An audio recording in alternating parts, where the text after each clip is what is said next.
پاکستان، ترکی اور سعودی عرب کا مکہ joint defence agreement Iran, اسرائیل اور بھارت میں کیوں مچی ہے کلبلی؟ دوستو، مکہ جوائنٹ ڈیفنس ایگریمنٹ کے بعد جن تین ممالک میں سب سے زیادہ شور سنائی دے رہا ہے، ان میں ایک اہم ملک ایران بھی ہے۔ ایک ایرانی آفیشل نے یہاں تک کہہ دیا کہ کاغذی معاہدہ سعودی عرب کو تحفظ فراہم نہیں کر سکتا، لیکن سوال یہ ہے کہ ایران کا یہ رد عمل اتنا سخت کیوں ہے؟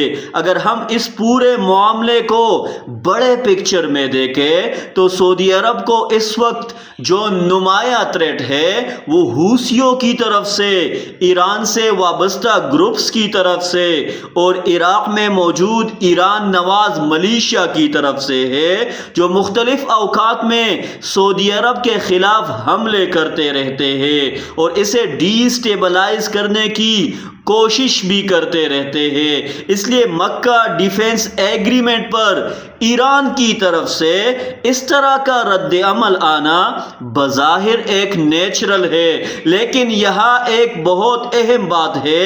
سعودی عرب، پاکستان اور ترکیہ کا یہ معاہدہ صرف تین ملکوں کے درمیان ایک عام پیکٹ نہیں بلکہ خطے میں ایک نئے سیکیورٹی فریم ورک کی بنیاد بنتا ہوا نظر آ رہا ہے۔ دوسری طرف اسرائیل میں بھی اس معاہدے کے بعد فائر الارم بج رہے ہیں۔ آپ کو یاد ہوگا کہ ایران پر حملے کے بعد اسرائیل کی طرف سے شروع میں کافی بڑھ کے ماری جا رہی تھی کہ ایران کے بعد پاکستان یا ترکیہ کا نمبر بھی آ سکتا ہے۔ اسرائیلی حکومت اور بعض صدارتی امیدواروں کی طرف سے بھی کھل کر یہ کہا گیا کہ سعودی عرب، ترکی اور پاکستان کے درمیان بننے والا یہ اتحاد اسرائیل کے لیے براہ راست خطرہ بن سکتا ہے۔ بظاہر دیکھا جائے تو یہ اتحاد اسرائیل کے لیے خطرہ نہیں ہونا چاہیے، کیونکہ اس کا بنیادی مقصد ڈیفنس اور رکن ممالک کا تحفظ ہے۔ لیکن مسئلہ یہ ہے کہ اگر اسرائیل خطے میں ایکسپینشن کا ارادہ رکھتا ہے، شام میں اپنا اثر و رسوخ کو بڑھانا چاہتا ہے، مشرقی وسطیٰ میں اپنے ڈومیننس قائم رکھنا چاہتا ہے اور اپنی فوجی طاقت کے ذریعے دوسرے ممالک پر دباؤ ڈالنا چاہتا ہے، تو پھر ایسی صورتحال میں ایک مضبوط دفاعی اتحاد یقیناً اس کے لیے ایک بڑی رکاوٹ بن سکتا ہے۔ اب اگر اسرائیل شام میں مزید ایک قدم آگے بڑھنے کا سوچے گا تو اسے شاید 100 بار سوچنا پڑے گا۔ دوسرے ممالک کی طرف ایکسپینشن کی خواہش بھی اس کے لیے آسان نہیں رہے گی۔ اسی لیے اسرائیل کی طرف سے اس معاہدے پر بے چینی اور ریئیکشن بھی کسی حد تک قابل فہم ہے۔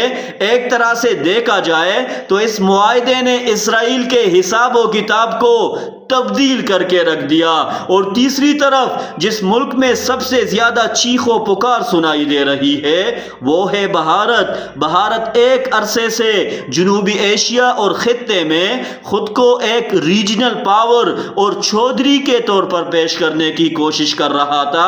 اگرچہ گزشتہ سال کی جنگ نے بھارت کے اس خواب کو کافی بڑا سیٹ بیک دیا، لیکن بھارتی مائنڈ سیٹ میں چونکہ خود کو پاکستان سے برتر سمجھنے کا تصور موجود ہے، اس لیے پاکستان، ترکیہ اور سعودی عرب کے درمیان ایسا دفاعی معاہدہ بھارت کے لیے یقیناً تشویش کا باعث بنے گا، خاص طور پر اس لیے کہ پاکستان اب صرف جنوبی ایشیا تک محدود نہیں رہتا بلکہ سعودی عرب اور ترکیہ کے ساتھ مل کر ایک وسیع تر سیکیورٹی نیٹ ورک کا حصہ بنتا دکھائی دے رہا ہے۔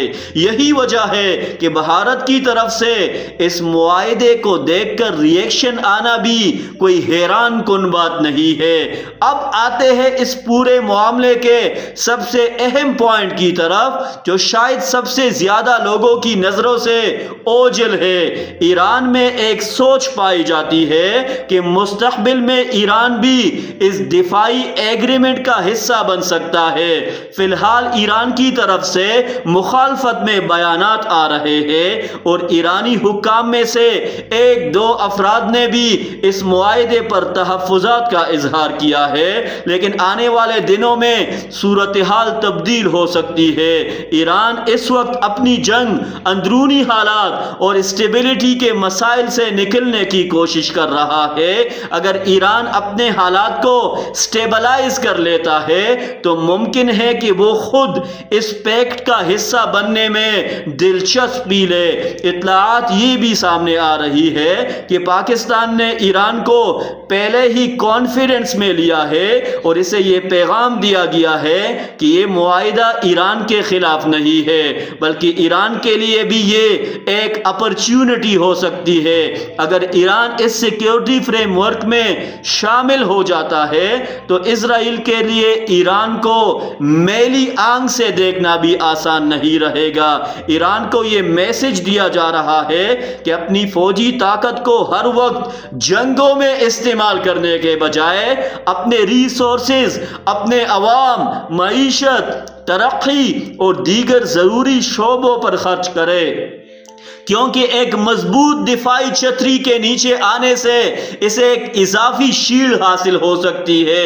یہی وجہ ہے کہ مستقبل میں صرف ایران ہی نہیں بلکہ مصر اور خطے کے دوسرے ممالک بھی اس دفاعی چھتری کا حصہ بن سکتے ہیں، اور اگر ایسا ہوتا ہے تو یہ پورے مشرق وسطی کا سیکیورٹی لینڈسکیپ تبدیل کر سکتا ہے۔ حتیٰ کہ یہ بات بھی زیر بحث ہے کہ آنے والے عرصے میں امریکہ مشرق وسطی سے اپنا فوجی فٹ پرنٹ کم کرنے یا وہاں سے اپنا بوریا بستر گول کرنے کی طرف جا سکتا ہے۔ اور آخر میں امریکہ اور چین کا لارجر پکچر بھی سمجھ لیجئے۔ امریکہ کئی دہائیوں سے دنیا کے مختلف خطوں میں فوجی مداخلت، جنگوں اور ملٹری آپریشن کے ذریعے اپنا اثر و رسوخ برقرار رکھنے کی کوشش کرتا رہا ہے، لیکن شاید اب امریکہ کو خود یہ احساس ہو رہا ہے کہ ہر جگہ فوجی طاقت استعمال کرنے اور ہر معاملے میں مداخلت کرنے کی یہی اسٹریٹجی کہیں نہ کہیں اس کی سپر پاور والی طاقت کو کمزور کر رہی ہے۔ دوسری طرف چین کا ماڈل بالکل مختلف ہے۔ چین ہر جگہ اپنی فوج لے کر نہیں پہنچ رہا، بلکہ ٹریڈ، انویسٹمنٹ، انفراسٹرکچر، ڈپلومیسی اور معاشی تعلقات کے ذریعے دنیا میں اپنا اثر و رسوخ بڑھا رہا ہے۔ یعنی چین دھونس نہیں جما رہا، لیکن اس کے باوجود اس کا انفلوئنس مسلسل بڑھ رہا ہے۔ شاید امریکہ بھی اب یہ سمجھنے لگا ہے کہ اس کی پرانی اسٹریٹجی ہر جگہ فوجی طاقت استعمال کرنے کے بجائے تبدیل ہونی چاہیے، جبکہ چین کا نسبتاً پیسفل ماڈل زیادہ مؤثر ثابت ہو رہا ہے۔ اور اگر مکہ جوائنٹ ڈیفنس ایگریمنٹ واقعی مستقبل میں ایران، مصر اور دیگر ممالک تک پھیل جاتا ہے تو پھر یہ صرف پاکستان، سعودی عرب اور ترکیہ کا معاہدہ نہیں رہے گا، بلکہ مشرق وسطی اور پورے خطے میں طاقت کے توازن کا ایک نیا چیپٹر شروع ہو سکتا ہے۔ یہی اس پورے معاملے کا لارجر پکچر ہے۔